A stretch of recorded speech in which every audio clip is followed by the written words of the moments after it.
रहीम, मेरा नाम है जी डॉक्टर मोहम्मद मुज़म्मिल हसन। आज एक नए सेशन के साथ आप लोगों की खिदमत में हाजिर हैं। मैं मौजूद हूँ जी इस वक्त बफलो डेयरी फार्म पे। यहाँ पे आज से 2 महीने पहले एक बफलो के अंदर जो है थनों की बीमारी जो है हमारे पास आई है। तो पहले पूरा 1.5 महीना उसके साथ फ़ाइट करते रहे हैं। तो आप लोगों के साथ थोड़ा सा उसकी फाइंडिंग शेयर कर देते हैं, जो हम लोगों ने उससे सीखा वो आप लोगों के साथ शेयर कर देते हैं। ये बीमारी थी जी थनों पे ज़ख़म। अमूमी तौर पे हमारे पास हर साल जैसे सर्दी का मौसम शुरू होता है तो बफलो के जो थन हैं उनमें क्रैक्स आ जाते हैं, खुश्की की वजह से थन फट जाते हैं। लेकिन वो 1, 2, 3, 4 केस होते हैं। लेकिन इस दफ़ा जो ये प्रॉब्लम थी थोड़ी डिफरेंट थी। तो इसमें साथ साथ हुआ ये कि ये प्रॉब्लम स्टार्ट हुई, हमने यहाँ पे कुछ जानवर जो थे मंडी से वो ऐड किए।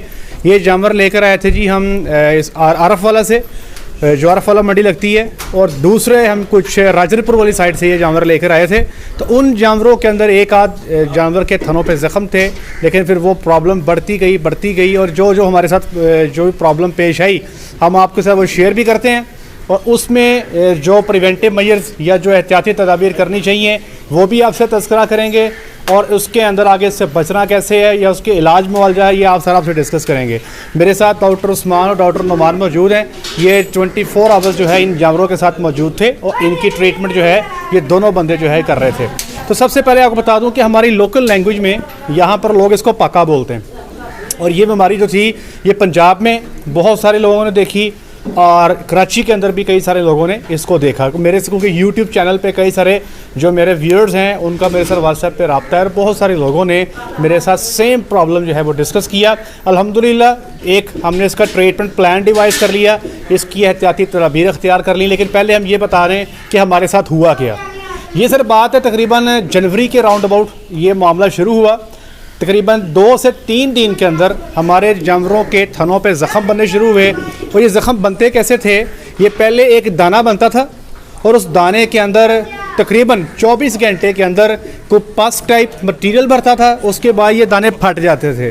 और ये दाना एक नहीं बनता था, किसी के थन पे 3 थे, किसी के 4 थे, किसी के 5 थे, कईयों के 1 थन पे थे, किसी के 2 थन पे थे, किसी के 4 थनों पे थे।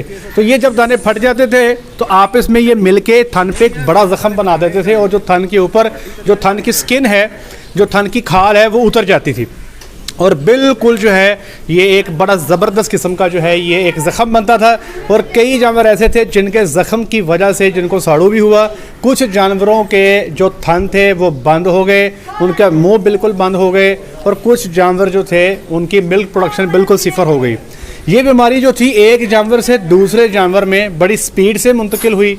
मतलब आज हमने 2 तेज़ पकड़े हैं, कल 10 हो गए और विदिन 4 डेज़ 4 दिन के अंदर हमारी 34 भैंसें जो थी वो इस प्रॉब्लम का शिकार हो गई और उनके थनों पे जो है वो ज़ख़म बन गए। ये बेसिकली एक वायरल आउटब्रेक है, ये एक वायरस का हमला था। इन बीमारियों पर इसको स्टडी किया गया, हमने इसको पढ़ा तो ये एक वायरस है। अब ये क्योंकि मैंने इसके टेस्ट नहीं करवाए, ये कहना फिल वक्त मेरा ठीक ना होगा कि ये हर्पिस वायरस था, सूडो बफलो पॉक्स वायरस था या जो भी था। लेकिन जिस तरह ये फैला है यहाँ पे ये एक वायरल आउटब्रेक ही थी। अच्छा, एक और बात आपसे शेयर कर दूँ। ये बीमारी जो थी ये ना सिर्फ एक जानवर से दूसरे जानवर में मुंतकिल हुई, बल्कि हमारे जो वर्कर्स जो गवाले भैंसों की मिल्किंग करते थे उनके अंदर भी ये प्रॉब्लम जो है वो देखने में आया। जैसे ये प्रॉब्लम शुरू हुई हमने अपने वर्कर्स को दस्ताने, या आप देख सकते हैं हमने हाथों पे ग्लव्स पहने हुए हैं, ये लाकर दिए। लेकिन आप लोग जानते हैं वो लोग जिनकी गवाल है वो इस बात को समझते हैं कि गवाले जो है वो कहते हैं हाथों में दस्ताने पहन के सही जो है ना मिल्किंग नहीं होती। बारहा कहने के बावजूद उन्होंने हाथों पे दस्ताने नहीं पहने तो हुआ क्या, ये बीमारी जो थी ये भैंसों से गवालों के अंदर भी शिफ्ट हो गई। अच्छा, भैंसों में ये था कि सिर्फ थनों पे ज़ख़म थे, या फिर हमने ये भी देखा कि जिस जगह पर गवाला मिल्किंग के बाद जानवर के हाथ लगाता था उस जगह पे भी ज़ख़म है। ठीक है जी। लेकिन बफलो के अंदर हमने बुखार या टेम्परेचर नहीं देखा। लेकिन जो गवाले हमारे इससे अफेक्ट हुए उनके दाने निकले, फोड़े नुमा दाने सर पे निकले, मुंह पे निकले, बाजुओं पे निकले, फिंगर्स पे, नाखूनों पे निकले और इसके साथ साथ ये ज़ेरे नाफ और बैक साइड पे भी निकले, बैठना महाल हो गया था। और सबसे बड़ा प्रॉब्लम कि ग्वालों को जिनको ये प्रॉब्लम बना उनका टेम्परेचर, उनको बुखार बहुत शदीद हो गया और इन लोगों को हमें बाकायदा जो है वो ट्रीटमेंट देनी पड़ी। कोई बंदा हमारा कई बंदे 4 दिन में कवर हुए, कईयों को कवर होते हफ्ता लग गया। तो मैन पावर जो थी हमारी बहुत ज़्यादा इफेक्ट हुई। तो इसमें जिन बंदों को प्रॉब्लम था उनको हम एवल की गोलियां, डिक्लोरान की टैबलेट्स और निम्स की टैबलेट्स पे जो है हमने इनको रखा और अल्हम्दुलिल्लाह उनमें रिकवरी आ गई। जिनको बुखार ज़्यादा था उनको हम इधर साथ ही मेडिकल फैसिलिटी के लिए हॉस्पिटल भी ले गए, लेकिन अल्हम्दुलिल्लाह 4-5 दिन के अंदर जो है वो हमारे बंदे कवर हो गए। और उसके बाद जब इन्होंने ये प्रॉब्लम देखी तो फिर सारे लोगों ने जो है वो दस्ताने पहन के जानवरों की मिल्किंग स्टार्ट कर दी। तो टोटल जी हमारे 34 जानवर यहाँ पे अफेक्ट हुए जी, और तकरीबन हमारी 80 जानवर जो थे वो मिल्किंग के अंदर मौजूद थे। तो सबसे पहले आपको ये बता दूँ कि हमारी टोटल प्रैक्टिस के अंदर हमने जो एक तरीक़ेकार अडॉप्ट किया, अगर नेक्स्ट ईयर अल्लाह ना करे आप भाइयों में से किसी के पास ये मसला आ जाए या हमारे पास भी आ जाए तो इसको प्रिवेंट कैसे करना है। सबसे पहले नंबर पे अपने फार्म की डिसइंफेक्शन को प्रॉपर करें। डिसइंफेक्शन के लिए प्रॉपर स्प्रेज अवेलेबल हैं। गाजी वालों का फैम 30 इस्तेमाल कर सकते हैं, टर्मिनेटर इस्तेमाल कर सकते हैं, इसी तरह प्रो सेफ वालों की प्रोडक्ट्स अवेलेबल हैं। तो आप अच्छी प्रोडक्ट्स का, सर्दियों में अमूमी तौर पर ज़्यादा वायरस का अटैक होता है तो कोशिश करें एक अपना प्रोटोकॉल बना दें कि पूरे साल में आप महीने में 2 दफ़ा फार्म की डिसइंफेक्शन जो है वो लाजमी करें। नंबर 2, जैसे ही आप देखें कि ये आपके थनों पे ज़ख़म बन रहे हैं तो ट्रीटमेंट हम आपसे सारी डिस्कस करेंगे, लेकिन प्रिवेंशन में ये बता दूं कि भुजा हुआ चूना उस ज़ख़म के ऊपर, दाने के ऊपर लगा दें तो वो आगे ज़्यादा बढ़ता नहीं है। ये हमने यहाँ पे एक्सपीरियंस किया है कि जब आप देखें कि जानवर के थन पे ज़ख़म बन गया वहाँ पे फ़ौरी भुजा हुआ चूना लगा दें। तीसरे नंबर पे इन जानवरों की मिल्किंग बाकी जानवरों से अलहदा कर दें और कोशिश करें इन पे गवाला एक मुख्तस कर दें।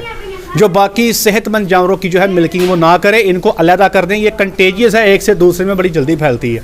नंबर 4, रोज़ाना की बुनियाद पर अपने जानवरों के थनों को चेक करें। जब भी देखें कि हल्का फुल्का भी कहीं दाना बन गया है उसको फ़ौरी भुजा हुआ चूना जो है आप लगा दें। अब यहाँ पर ट्रीटमेंट डिफरेंट तरीके से की गई। सबसे पहले कुछ वीडियोस भी एंड में शेयर करूँगा, इन थनों की कुछ पिक्चर्स दिखाऊँगा कि किस हद तक जो है वो प्रॉब्लम हमारे साथ इधर आई, देखने में आई। तो शुरू में ट्रीटमेंट के अंदर हमने इनको एवल के इंजेक्शन दिए। इनको टेम्परेचर नहीं था, कुछ के थनों ने सोज गई, कुछ के थनों में मिस्टाइटिस हुआ। तो हमने एक जो ट्रीटमेंट रजीम बनाई थी, हमने इनको कीटोप्रूफन जो एंटी जो आपका है पेन किलर है और साथ में एंटी इन्फ्लेमेटरी है, ये इंजेक्शन दिया। एवल का इंजेक्शन दिया, आइवरमेक्टिन का इंजेक्शन जो है इनको साथ में दिया। और थन जो थे उनके मुंह पे सबसे पहले हमने ये 2 क्रीमें दिखा रहा हूँ जी आपको। ये फ्यूजिक एच क्रीम है जी, इसके अंदर फ्यूजिटिक एसिड और हाइड्रोकॉर्टिसोन है। और ये क्रीम हमने अप्लाई की, ये एसाइलेक्स इसका नाम है, इसमें एसाइक्लोवर ये एंटीवायरल है। तो ये क्रीमें इस्तेमाल करते रहे हमको 10-12 दिन, लेकिन हमें कोई खासा इसका रिस्पांस नहीं आया। तो फिर उसके बाद चूने का जो इस्तेमाल किया गया, बुझे हुए चूने का, तो उससे जो फ़र्क था वो बहुत जल्दी और बहुत स्पीड के साथ आया। तो मेजर प्रॉब्लम ये थी कि एक तो इसके थन सूज, कई बफलों के थन सूज गए, उनकी मिल्किंग नहीं होती थी, थनों से दूध नहीं निकलता था और बफलों की प्रोडक्शन जो है वो बहुत कम हुई। तो सबसे पहले ये जो 2 साहब मेरे पास मौजूद हैं, हम इनसे पूछते हैं कि इन्होंने ट्रीटमेंट जो है वो क्या क्या की और किस ट्रीटमेंट पे इनको बेहतर रिस्पांस मिला। जी डॉक्टर साहब। जी सर, सबसे पहले जो है वो हम ये क्रीम यूज़ करते थे। जो ज़ख़म थे उनके ऊपर जो है वो हम ये क्रीम लगाते थे, लेकिन उससे हमें कोई इफ़ेक्ट नज़र नहीं आ रहा था। तो उसके बाद हमें जो है एक डॉक्टर साहब ने मशवरा दिया कि इसके ऊपर आप भुजा हुआ चूना जो है वो लगाएं। तो जो है वो हम चूना इस्तेमाल किया तो उसके जो ज़ख़म थे वो जल्द ही ठीक हो गए। लेकिन जो ज़्यादा ज़ख़म बनते थे, स्कार बन जाता था, जिसकी वजह से जो है टीट जो है वो बंद हो जाता था। तो उसके लिए जो है वो हम ये स्ट्रिक्चर मूवर यूज़ करते थे और इसकी जो डिसइंफेक्शन है वो हम ये अल्कोहल पैड से करते थे। और साथ में जो है वो कोई भी हम एनसाइड यूज़ करते थे, साथ में एंटीबायोटिक यूज़ करते थे। तो इससे जो है वो काफ़ी हद तक जो है प्रॉब्लम सॉल्व हो गया जल्दी। तो साथ साथ एक और बात बताते जाने कि इन थनों को जिनको ये ट्रीटमेंट हम दे रहे थे, तो उन थनों की ऊपर चूना लगा के फ़ौरी उसकी पट्टी जो थी 1 महीना तक हम करते रहे। पट्टी वाला अमल जो है थनों पे वो 1 महीने तक, दोनों चुवाइयों के बाद थनों की मुकम्मल जो है सफाई करके उस पर चूना लगा के हम इसकी पट्टी भी करते रहे हैं। तो फिर जाके जो है ये थन बचे हैं। डॉक्टर साहब ये बताइएगा कि आपने ये डिज़ीज़ देखी, आप 1.5 महीना इधर रहे हैं, ये सारा मामला आपने देखा है, इस डिज़ीज़ के बारे में सबसे जो वर्स्ट पॉइंट है वो आपके ख्याल में क्या है कि कौन सी सबसे बुरी चीज़ जो आपने पाई इस डिज़ीज़ के बारे में? जी, सबसे ज़्यादा जो डिफ़िकल्ट पार्ट है डिज़ीज़ का वो ये था कि हमारी पोस्ट ऑपरेटिव केयर, कि थन तो हम बना देते थे लेकिन उसके बाद उसकी पोस्ट ऑपरेटिव केयर कैसे करनी, उसको रोज़ पट्टी करना, सुबह शाम हर 12 घंटे बाद थन की पट्टी की जाती थी। वो जो पोस्ट ऑपरेटिव केयर थी वो हमारे लिए मोस्ट डिफ़िकल्ट थी। और दूसरी बात ये कि हमने जिन भैंसों का मसला था, जिनके थन बनाए थे, जिनकी पट्टियाँ हो रही थी, उन बफलोज़ को हमने पौंड में नहीं छोड़ा, उनको हम इधर खाते में बांधते थे। बाकी बफलो जो सी हैं वो पौंड में जाती हैं। ये भी एक एडवाइस है लोगों के लिए कि अगर जिस भैंस को ये मसला है उसको पानी में जाने से रोकें, उसको आप सूखी जगह पे रखें ताकि जो सा उसके इन्फेक्शन का चांस जो सा कम हो सके। तो ये बता रहे हैं जी, एक तो थनों की पट्टी डेफिनेटली देखें जी, जिस थन का मुंह बंद है वो अगर आप सर पे नहीं खड़े होंगे तो अगर मिल्कर मैन के पास आप मौजूद नहीं हैं तो वो बंद थन की मिल्किंग कैसे करेगा, तो वो थन छोड़ देगा। अल्टीमेटली क्या होगा, नेक्स्ट मिल्किंग पे वो मज़ीद सूज जाएगा और उसको साड़ू हो जाएगा। इसलिए एक तो बफलो को, क्योंकि हम यहाँ पे हमारे पास तालाब है पानी का, हम बफलो को जो जिनको इशू था हम पानी के तालाब में नहीं छोड़ते रहे, क्योंकि ये जो टेस्ट स्ट्रक्चर रिमूवर है इसके इस्तेमाल से जो है वो थन का बाद मुंह खुल जाता है, ओपन हो जाता है। इसलिए ज़रूरी ये है कि इन भैंसों को जब तक इनका ज़ख्म ठीक नहीं हो गए हमने पानी में नहीं छोड़ा। तो मॉरल ऑफ द स्टोरी ये है कि अभी मैं आपको बताता हूँ कि अगर आप में से किसी को ये इशू बने तो सबसे पहले डिसइंफेक्शन पूरे हट के करवाएं, जानवर अलहदा कर दें, मिल्कर मैन जो चुवाई करता है बंदा वो अलहदा कर दें, और पूरे शेड पे नज़र रखें। जिस जानवर को भी इशू बनता है उस पर बुझा हुआ चूना लगाएं, और जिस ज़ख्म पे भी आप चूना लगा रहे हैं बेहतर ये है कि उस थन की पट्टी करें, सुबह शाम करें। थन का मुंह अगर बंद हो गया तो किसी डॉक्टर को बुला के थन खुलवाएं और उस थन का पूरा बैकअप करें। उस थन के मुंह पे हम मेथाक्लोर ट्यूब चढ़ाते थे, बाद में चढ़ाने के बाद उसकी पट्टी की जाती थी, और 1.5 महीना ये हमारे डॉक्टर्स जो हैं ये सुबह और शाम की मिल्किंग पे जो थे वो यहाँ पे मौजूद रहते थे। अब हम आपको दिखाते हैं कि वो जानवर हमारे, कुछ जानवर मैं आपके लिए आपके लर्निंग के लिए आपको दिखाता हूँ कि जिनको इशू बना उनके ज़ख्म ठीक हुए। तो अब उनके थनों की पोजीशन क्या है, आप मेरे साथ आ जाएं। ये स्पीकर साथ ले आएं। ये आप देख सकते हैं जी, ये ज़ख्म जो है इसका ये अब इस वक्त कवर हो चुका है, ठीक है जी। ये आप देखें, ये निशान आपको नज़र आ रहे हैं, ये देखें, ये इसका मुंह बनाया था, इस पे मुंह पे ऊपर बिल्कुल मुंह के ऊपर ज़ख्म था। अब इसका ज़ख्म ठीक हो चुका है और इसका थन भी बच गया। ये आप देख सकते हैं, ये भी तकरीबन ज़ख्म जो है कवर हो चुका है। अब आपको आगे और दिखाते हैं जी। इस जानवर को भी जो है बड़ा शदीद मसला हुआ था। ये ज़ख्म ठीक होने के बाद ये निशान आप देख सकते हैं, ये भी ज़ख्म यहाँ पर ठीक हुआ, ये निशान बन गया, ये आप देख सकते हैं। अब ये थन मुकम्मल तौर पर रिकवर हो गया है। अब जानवर को जो है मिल्किंग के टाइम पर तकलीफ भी नहीं होती। ये देखें, ये रिकवरी आ चुकी है, ठीक है जी। लेकिन इस पूरे प्रोसीजर में जो है हमें 1.5 महीना हम इसके पीछे खपते रहे हैं, पट्टियाँ सुबह शाम करते रहे हैं, चूना भी इन पे हम लगाते रहे हैं जी। आगे दिखाएं, ये देखें जी, ये आपके सामने रिकवरी हो चुकी है, ठीक है जी। ये भी यहाँ पे आप देख सकते हैं, ये भी आप ज़ख्म देख सकते हैं।